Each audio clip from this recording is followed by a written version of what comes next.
Aujourd'hui, nous allons voir le squat, un des 3 mouvements de base de la musculation. Ce mouvement vous permettra de développer plusieurs groupes musculaires.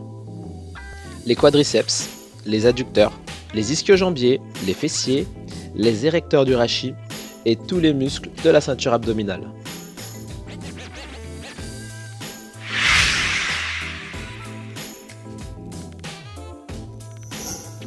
Tout d'abord, placez votre barre à peu près au niveau des clavicules.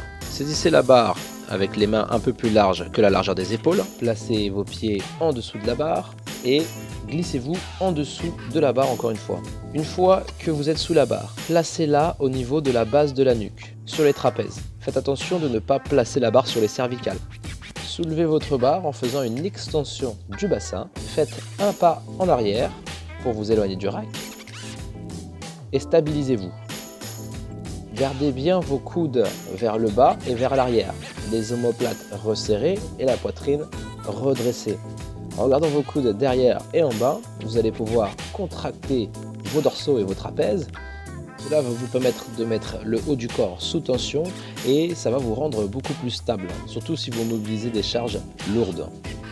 En plus, le fait de contracter les trapèzes, ça va vous permettre de coincer votre barre sur les épaules.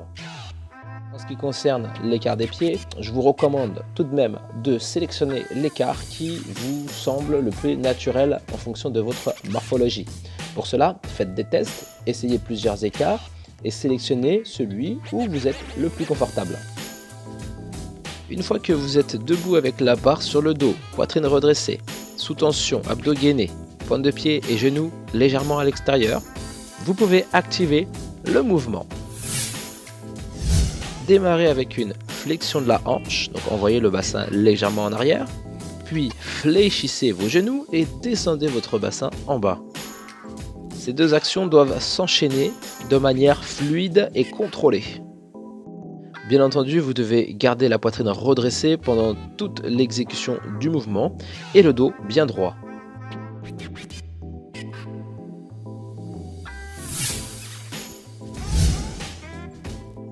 Première erreur au squat, c'est les talons qui se décollent. Lorsque vous faites un squat, vos talons doivent toujours être en contact avec le sol. Toujours. Ils ne doivent jamais se décoller. En général, la raison pour laquelle vous décollez les talons, c'est parce que vous n'envoyez pas les fesses assez loin en arrière.